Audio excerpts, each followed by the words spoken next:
welcome back to my channel. So in this video I'm going to talk about data types in Java. So Java has 8 primitive data types. There are bytes, shorts, int, long, float, double, char, and boolean. So byte has a memory size of 1 byte. It can have a range of these values. Short has an 2 byte. Integer has a 4 byte size, and long has 8 byte, and float double have 4 byte and 8 byte. Char has 2 byte, and boolean can have 1 bit, which can be true or false. So let's get started. So let's create our class. We call it variable, and then click on this checkbox. It will create your main method automatically. As you can see, it's automatically generated for us. So the main method is the entry point for all Java programs. So let's get, I will demonstrate integer, double, char, boolean, and also string. So let's get started with int. So int stores our whole numbers, which has a range of 2 billion, negative 2 billion until positive 2 billion. So let's create a variable called num1, and let's assign a value of 25 to this. Okay, so I know this a lot of things, but just bear with me. I will explain everything one by one. So this 25, the value is being assigned to this variable. So this equal sign means assignment. Whatever is on the right is being assigned to this whatever variable is on the left. So in this case we have num1, which is type int. So let's print out this one. So I will show you guys how to print in like a shortcut for print out. So just write type s out and then press your control spacebar. It will auto generate for you. So now write the variable name num1, and let's see, and let's run this program. As you can see, 25 is printed out on the console because we assigned value of 25. Let's reassign. We can also reassign a variable and a value for a variable. For example, we want to reassign a value of 100, and then let's print out the value of num1. Let's see. So see, at first it was 25, and then we reassigned the value of 100 to this num1 variable, and then the value of num1 changed to 100. So this is reassigning. So in Java program, the codes are run line by line in sequential manner. So that's it for int. Let's go for double data type.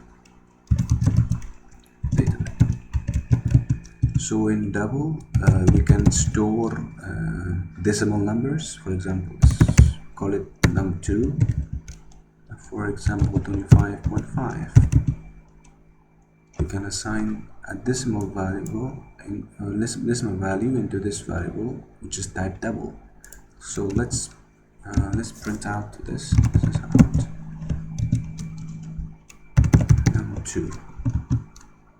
Let's run this. As you can see, 25.5 is displayed on the console. That's good. So here also we can reassign. And for example, we can reassign this one 101. It doesn't show on the screen because we did not print out this one again. So let's print out num2 and then 1. As you can see, it's automatically auto-casted into a double. Here it's without a decimal, and here it's with decimal. It's auto-casted from integer into a double. We will be talking about the auto-casting later on, so don't worry about it for now. Now let's go with car. So car car can have, for example, your grades can assign with a single quotations, and then, for example, and close with a semicolon. A character's car can hold one character only. For example, this prints out, print out grade. Let's print out, it should print A. So let's talk about Booleans. Boolean can have a value of false or a value of true. Sorry, this should be small. So it either can be false or it can be true. Okay. So let's say, for example, we have Boolean of day, and we assign it as false as default value, and then let's print out this one.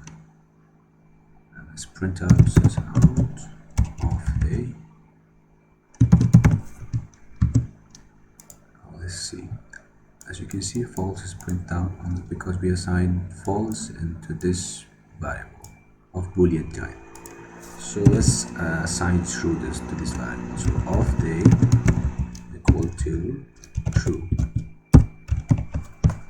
As you can see, this like we assign the value of true into this of day. So let's go to the last part, which is the strings. So strings are not data, they're not primitive types, but they are reference type. Reference type means they're referencing to an object. So I'll be going through this object and stuff, classes later on, so don't worry for now. Let's create a variable of type string with a name called, with a variable name, okay. And then override our name, which is Sophie. Okay, and then create another string of age. And let's say years, 21 years old. And let's print out this one in the console name together. So we add a plus, so these two strings get concatenated with each other or appended to one another. So let's say age, and we run this. As you can see, they are both appended to each other. As you can see, there's no space here, doesn't look that good, so let's create a space here. Space plus, let's run again. As you can see, there's a space now, and this looks better. So that's it for this video. Thank you guys for listening. If you have any questions, please comment down and give a like if this video was useful. Thank you. Bye.